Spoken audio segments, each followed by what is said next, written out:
பார்த்திடலாம். பொதுவா அந்த பேர் சொல்லாததுக்கு பாத்தீங்கன்னா நல்ல அபரிவிதமான சக்தி இருக்கு.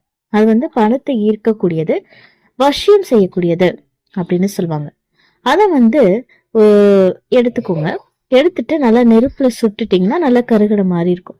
அப்புறமா அந்த கருகின பகுதி இருக்கு பாத்தீங்களா, அத எதுவுமே எழுதாத ஒரு வெள்ளை பேப்பர்ல எடுத்துட்டு உங்களுக்கு எவ்வளவு கடன் தொகை இருக்கு அப்படின்றத அந்த வசம்பு வச்சு எழுதிக்கோங்க. இப்ப ஒரு கண்ணாடி பாட்டில்ல கொஞ்சம் பச்சை கற்பூரத்தை போட்டுட்டு நம்ம எழுதி வச்சிருக்கக்கூடிய பேப்பர் இருக்கு இல்லையா, அதை சுருட்டி அந்த பாட்டில்ல போட்டுருங்க. இப்ப இந்த பாட்டில யாருடைய கண்ணுக்கும் தெரியாதபடி ஒரு இடத்துல வச்சிடுங்க.